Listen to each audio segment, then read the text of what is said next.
Welcome back. It is episode 16 of Facilities First, sponsored by Hero Facility Services. My name's Paul McCarthy, and today I am joined by Brady White with Classic Collision. What's up, my man? How you doing? Man, I'm awesome. How you been? I've been living the dream. That's awesome. Well, it's funny because you learn things about people, especially by what they wear, um, especially when they're on your show. And could you kind of scoot up a little bit so people can see? So he's a Vols fan and he's from Texas, but he's also a Cajun fan, LSU. And I know there's some people in here that will probably chime in because I'm a TCU fan and a Notre Dame fan. And so I take a rash wrath of you know what about it. So I won't say anything bad about Tennessee. Just don't say anything bad about TCU or my Catholics. So we'll be good on that. So, thanks to Johnny Chastain, I decided to start all my shows off with this icebreaker and rapid fire, first thing that comes to mind. And some of them I may have you expand on. So, you ready? Absolutely. Mountains or the beach? Definitely the mountains. iPhone or Android? iPhone. Good, because that's usually the one that gets people. Coffee or energy drink? Energy drink. Phone call or text? Uh Text so I can keep documentation, but I mean either one's fine. Okay. Early bird or night owl? It's kind of changed now that I've had we welcomed in our first newborn. Now I'm a night owl. Well, okay. That can make you a night owl. Now, this next one is going to decide whether you still have your Texas card yet or not. Tacos, pizza, or burger? I'm gonna go with burger. Okay. So we're going to expand on that one. I mean, In, living down in South Texas for about 8 years, a little over 8 years, tacos have a special place in my heart. But but you pick burger. oh, yeah, I've had more burgers in my life than tacos. Tacos are a staple of every diet, especially street tacos. Oh yeah. So, all right. So your desk right now, if I had to ask you to describe it, is it an organized desk or is it controlled chaos? Oh, it's organized. I've got to have everything in its specific place. Oh, really? Okay. Oh yeah. Don't look at my desk right now because anybody that knows me will tell you it's controlled chaos. So, what is the one song you will never skip? um Honestly, recently it's going to sound a little funny, but "Choosing Texas" by Ella Langley. I haven't heard that one. Oh, it's worth a listen. Okay, is that country or Oh yeah. okay? Choosing Texas, which is kind of ironic coming from a Texan who is an LSU fan. But let's jump into the meat of this. Let's jump in why you're really here. So, who is Brady White in real life? Well, as we've made it clear, I'm a Texan by nature. Now live in the great state of Tennessee, just about an hour east of Knoxville, in the lovely mountains. Outside of work, I'm really big aviation enthusiast. It was a goal of mine at one point in life to be a pilot, but things kind of didn't work out. I'm a self-proclaimed pit master. Do a lot of smoking. Got that from my dad. He is an actual pit master, so I've learned a lot from him. And a fun fact is I'm a unofficial high school long drive champion in golf. Really Oh yeah, I can smash a golf ball. interesting. So, I just have to ask about the barbecue. Um, your dad, since he's official pitmaster himself and he's a Texan, I assume that the best barbecue in the country is going to be what In barbecue? Texas. Okay, thank you. We can move forward now. If he said anything else, we're going to cancel the show. Oh no, there's no debate about that. So this show, speaking of, is about facilities. We could talk barbecue, tacos, and all kinds of food and college sports, but let's jump into how did you end up in facilities, Brady? So speaking of Dad, he's been in the industry a lot longer than I have. So he got the initial connection made, and then I had an interview one day and just took off from there. Started building a career based off that single connection. So now we're years later and thriving. And I think you told me you have about 120 stores that you oversee. Yeah, give or take about 120 at any given time. So you still have hair. That's because you're young, and there's no gray. But we all know that facilities can cause a loss of hair or some graying going along the way. What's your world looking like right now? Oh, it's definitely controlled chaos. I mean, I get an influx of tickets at any given time. Across all these different stores, each one has their own individual opportunities that present itself. So it's just a lot of phone calls, emails, trying to get things done. Yeah, it's a lot all day long.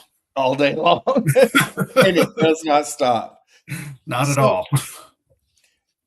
this is a Friday, and Friday it's kind of like, okay, we're coming to the end of the week, but what does a win for the week look like for you? So I could give a little bit of a cliche answer here. I mean, really, a win is just there's no emergencies. You try to be proactive wherever you can instead of reactive. Proactive is a lot more efficient in the long run. But getting into the facilities world, you don't really do it for the accolades or the pats on the back or the attaboys. You do it because you enjoy problem solving and helping people. So really, I mean, I guess the simple answer could be at the end of the week, a win would be getting to close out a ticket. Okay, okay. So what is something that if you were talking to somebody outside the industry, what's something they don't understand about your job that how you do it well? Um, a lot of coordination on the back end. They might see the phone calls you make or the emails you loop people in on, but a lot of it is calling vendors and saying, hey, trying to come up with different solutions and just firing off the hip. Just trying to come up with different solutions to a problem to maybe make it more efficient in the long run.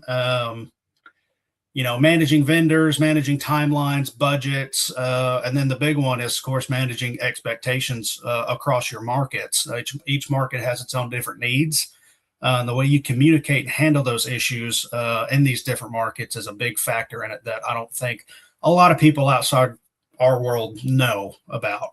Yep. Yeah, because it really is. I mean, there are so many moving parts in the world of facilities that, one of my questions that I usually ask people is what would you tell somebody new? And I've been dying to say this, but to give them a crash course, get it collision crash. So, but it really is. It's just a lot of juggling of different things that people don't understand, and that's one of the reasons why I started facilities first. Is because you guys and girls, y'all are the ones that keep it all together, Oh yeah. and the ones that the operators love to death because y'all handle everything and make it look easy. Yeah, I mean the goal with that is essentially they make the initial contact with you. Hey, I've got XYZ problem, and then they can forget about it and trust you that you're going to get it done in a timely and an efficient manner to help them in the long run. Yeah, yeah. So being in the collision repair, what is one thing that comes up over and over that's kind of your thorn in your side that if you had a magic wand, you would just automatically keep it fixed? Well, if I had a magic wand, I wouldn't have a job. But I mean, that list is forever long. I mean, in my world, collision industry, it's always paint booths going down, compressors, HVAC, plumbing. So it's just a matter of kind of really knowing some of the issues. I mean, yeah, trying to think of how to word that. Because when you get a paint booth that goes down, there you could have two shops next to each other. The booths go down at the same time, but one's a completely different issue than the other. So it's all about knowing how to get that fixed in a timely manner. Maybe you've run into that issue before. So what I like to do, especially in my world, is I keep track of everything in separate folders. It kind of blows people's mind how organized I get in depth whenever it comes to filing things away, because it's all about knowledge. The more knowledge you have, the easier things can get in the long run whenever you face a similar issue. Yeah. That's so true. Is organization for you guys and girls is so important because each store does have a little different. It's something's a little different. Not everyone's the same, and not every call's the same. And so that's you know, I'm jealous of your organization. Let's just say that.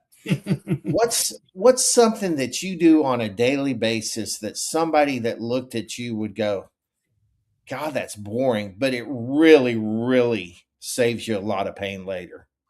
I'll kind of keep the same theory here is good documentation. I think to me one of the biggest pros is being very organized and very communicative. I mean, the more organized you are, yeah, sometimes it's a pain to keep everything organized, but going back to, hey, if I have a similar issue at another location, I can say, hey, I've got documents for this. Hey, let's give this a try. So just staying organized and staying on top of things really helps. I mean, it's takes a lot of time and a lot of boring late nights to get organized, but I mean, it's definitely worth it in the long run. Yeah. Yeah. So you and I both know in a matter of 30 seconds, your day can spin out of control. What is your first move you do to get control back when you get that call? Definitely the first thing I do is I definitely reassure whoever's calling me that, hey, you called the right person. I will get this handled in an efficient and timely manner. A big part of what I do is building that trust with these general managers and operations that they can rely on me, so they don't have to. They need to be obviously focused on, in my world, turning cars and getting cars out the door as fast as possible. So just essentially reassuring them that, hey, I've got it. Don't worry about it. And that's something that has kind of evolved through the years. You're much younger than me now that we discussed ages. But when I was dealing with facility issues back in the 90s, we didn't have a FM to call. We were calling around ourselves, and y'all have kind of become as facility managers, y'all are relationship people, and y'all also educators for your operators. And Absolutely. and I think that's one of the cool things is when you have those operators that you can impact, with these small little tricks, how to troubleshoot things because it affects the bottom line for everybody. Mhm. And let's face it, every time that vendor comes out, there's a charge. And so, as an educator, what is your favorite thing when you walk in a store? Uh, how do you handle that? So, I mean, it really comes with building trust with everybody. Again, where they call you and they don't have to deal with it. Then when it comes down to getting the quoting process underway, might have to go get two or three or four different bids depending on the severity of the issue. It's me getting all the quotes instead of having the GM or operations go through and figure out, hey, are we being quoted apples to apples? That's what I do. I pull up all the quotes all together, look at the verbiage of all the quotes, make sure we're getting quoted apples to apples. Like for an HVAC, for example, if two people are quoting a 10-ton unit Mhm. and I've got two other people quoting a 25-ton, there's some disconnect there. Yep. So instead of the way I like to take it a little further is essentially giving operations all of the information that they need in a condensed form because nobody but us in our world that just this is our sole job. They don't have the time to sit there and run through all these different quotes that we get. So that's where we come into play. We give them all their information in a condensed form and help them make the proper educated decision to get it done. Yep. Yep. And you've hit on this several times, and I'm going to flip to from a FM to a partner standpoint. You know this is a relationship game, and it comes down to trust.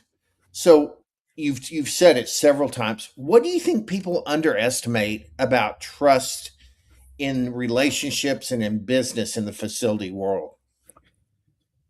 I mean, especially coming into a new market, sometimes market change, territories change depending on the needs. So they kind of put different people in places to kind of help advance some of that trust and team building there. But what I personally like to do is when I get a new territory, I go in, I shake hands. I treat everybody like they're a celebrity, if you will. I'm like, hey, nice to meet you. Tell me about yourself. Try to build that personal relationship with everybody. So that way, 5:30 on a Friday, it never fails. Something breaks. They know that they can call me. Yeah. So especially whenever you get into, some acquisitions, a lot of people have been doing it their way for, 10, 15, 20 years. So somebody brand new coming in, it's hard for them to kind of hand that over. Yeah. So the more times you can get there, hey, I'm working for you. We're a team. I'm here to help you. Um, and then it's a matter of whenever they give you that first initial opportunity, you got to take it and run. You got to show them that you can. So it takes a little bit of time, especially in a new market, to build that trust. But once you do, and they give you that initial contact, man, you gotta act on it and show them in the long run that they made the right decision by trusting you. Yeah, and as a vendor partner, I mean, it's imperative that we have that trust. So it's the same thing. Trust is so imperative because, especially for a facility manager, because you have two different people that you're working with.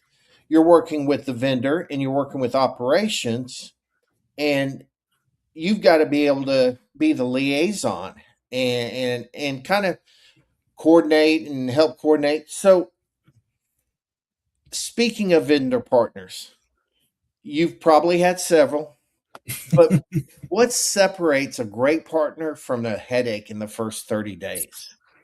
Um, Definitely communication. I'm very big on communication. So to me, that forms the ultimate partnership. Because I probably tend to over communicate a little bit, but at the end of the day, it's all about documentation.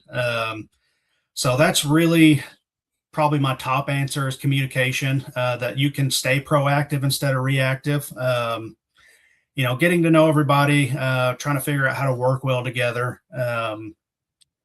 So yeah, I'd probably say communication would probably be, at least for me, the right answer for that. Well, I will tell you that communication has come out of everybody's lips first when I ask this question. And I especially think now with our platforms that we have that we can communicate through and put notes in and everything, that we sometimes miss that relational AI coming in. Especially there's still that relational communication that AI can't really do, or a note can't really do, because if there's an issue and it's a high priority emergency, uh, it's better to hear somebody's voice than to see a note, because like you, my ADHD, if somebody asks me what time it is, I build them the clock. And my wife, it drives her crazy, but to me, every detail matters. You can decipher, what you need to hear, but there might be something in there that really matters that I could just skip if I just kind of skimmed over it. So it's a Mhm. common occurrence that I hear communications number one among FMs with their vendor partners. Absolutely. So let's talk about your leadership. And you've kind of grown up in this business, and you've seen a lot of changes in the business. But how has your leadership style changed over the last few years? Yeah, I'd say I've been fortunate enough to grow up with some amazing people around me who have kind of shaped kind of my career path a little bit. being heavily involved in sports, team sports, trying to set yourself apart in the leader role to, make everything enjoyable and just help better people. That's always been kind of what I've felt that I was put on this earth for, is to help people.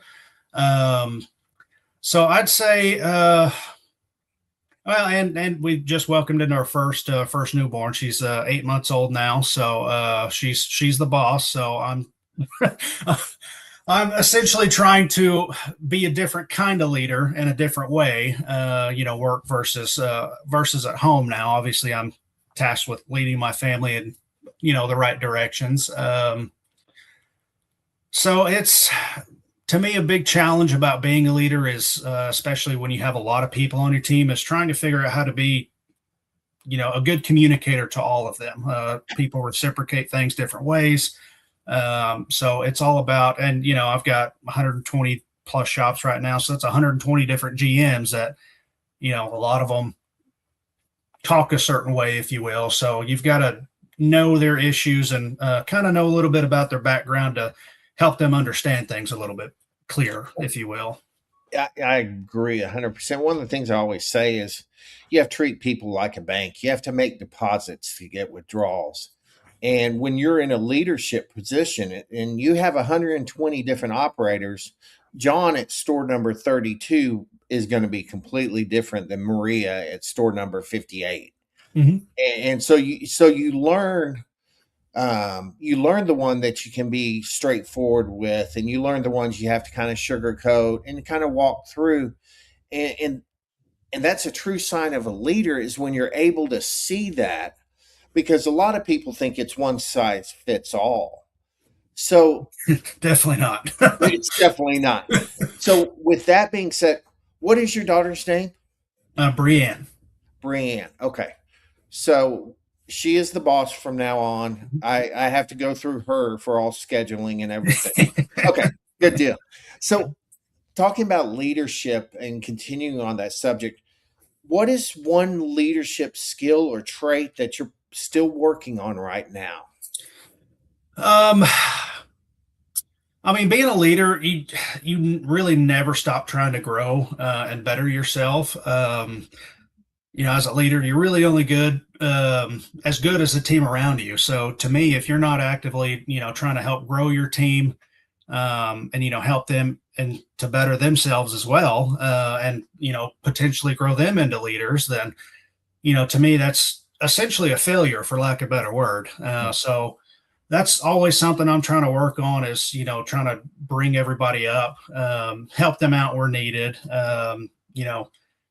not necessarily give unsolicited advice, but definitely, try to give them the best tools that they can to succeed on their end as well. So Yeah. I think that's the never ending battle. And you said the never ending trait is growth. And man, every day we grow. And every situation helps us grow. And a lot of people, it takes them a lot later in life to figure out, hey, I don't know everything. So it's good to see that you mentioned that growth and being able to learn from it and move forward from it. So let me ask you, because every facility manager has a great story, and I'm going to call them a war story. So tell me a day or a war story that got real weird, real quick. What happened, and what was your first move, and what did it teach you? I'd say the first one that comes to mind, it was like 5:30 on a Friday morning. I get a phone call that a break room caught on fire. So first thing I did was pinch myself to make sure it wasn't a nightmare. But I was fully awake. So first thing I did was hopped in the truck and started moving. Luckily, the fire suppression, of course, did its job, so it contained it to the break room. But it happened to be like an old, 1970s or 1980s stove that and they've had that stove for 20 years, and it randomly sparked in the middle of the night and flooded their break room. Had like a foot of water in it. Oh my God. So wasn't Yeah, some of the damage was significant, but overall, in that big of a shop, it mostly contained to the break room. So overall, it wasn't too bad. The thing I really learned that day was documentation is key. You cannot take too many pictures in that scheme of things. Don't get me started on insurance claims. Insurance is Just fun. note yourself for anybody out there, whether it's your home or your business, if something happens catastrophic, take pictures, take videos, document, document, document. And that's all I'm 100%. going to say. Yeah. So, right now in facilities, I mean, we've got so many cool things happening, whether it be AI, whether it be just asset tagging, just all these cool things happening. What excites you the most, either in your role or with your team, or just the industry in general? Where are we headed? What excites you? Man, every day I wake up excited to do this job because it's going back to the whole there's no two problems the same. Yeah, the ticket might look the same, but it's completely different. So if there was a ton of repetition and it was just something, something really simple, then it would be kind of boring. But waking up and getting all these different tickets and making all these different connections and phone calls with people about, them needing to trust you to get things done, it's to me, it's exhilarating, getting to help out, and I really like solving problems. So trying to find the perfect solution. So that's what fascinates me about it and keeps me going. Just the ability to continuously learn. You learn something new every day. If you're not doing it right. Exactly. So, we started on some fun. Let's end it on some fun. So, next question, and I'm going to change it up on you a little bit. What is the one hill you will die on, either in work or facilities? Cheaper is not always better.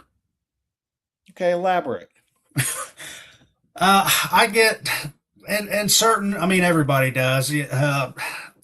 All over the place, not just in the collision world, but everybody's looking for the cheapest price. 90% of the time, that's what they're looking for is the cheaper bid. But that also comes with vendor management, understanding the quotes. Like just a random example I'll throw out there that happens quite a bit is, we'll take an HVAC for example. I might have a quote and they're $1,000 apart, which in the grand scheme of things, that's not too bad. But apples to apples quote, one's $1,000 higher, so everybody's like, okay, let's go with the cheaper bid.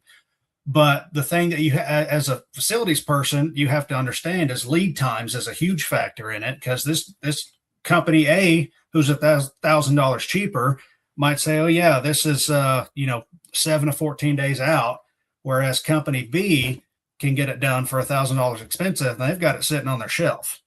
Yep. So then you have to weigh in the whole, the value of it. Do you want your team at the shop to be, not having AC for another 7 to 14 days, or, what do we need to do in the long run? So that's a lot of it is just understanding the different quotes, but definitely cheaper is not always better. And I think you said apples to apples earlier, and that's one of the things that I think facility managers are great at, making sure that it is apples to apples, because two vendors can see two things totally different, Mhm. and they can give you different quotes, and asking those right questions and knowing the questions, and knowing the process is but cheaper does not equal better always. Now, here's my last one. It's my signature close. What is the one question that I didn't ask Brady that I should have asked you, but I didn't know to? Hmm, I guess in the facilities world, like how you measure success, essentially. And I think that could be, it sounds kind of funny because the name of the game for a lot of it is getting the problems, the opportunities resolved and closing the ticket. But the funny thing is if you run out of tickets, then there's obviously something else going on. So to me, whenever I continuously see tickets and get these phone calls that things are essentially breaking, or they need a preventative maintenance done or something. Just getting steady tickets tells me that I'm doing my job essentially. And yeah, obviously we don't want things to break, but if you're in facilities and that is your sole job is to get things fixed, and especially in a territory like I've got with 120 different shops across all these different states, is if I stop seeing tickets, then am I doing something wrong? Essentially, did I lose their trust? What do I need to do to get them to start putting in tickets? Yeah, Because that's essentially, if they start doing things on their own, then that's taking time away from what they need to be actually doing. So that's true. That's true. That's a great point. Well, Brady, I know you're a busy man, and I appreciate you taking time out of your day to join me. And I wish you the best of luck. And your boss, I hope she lets you sleep a little bit. Um, and, and believe me, I didn't have a girl growing up, but when I got married, I got the daughter I always feared I would have, and she's about to be 22, and I'm wrapped around her finger. So it only gets worse. oh So, yeah, no, I'm fully ready for it. I brother, think. I appreciate you coming on, and I appreciate everybody for joining us. And that's a wrap on Facilities First, and we'll see you next time. Be Thanks for having blessed. me.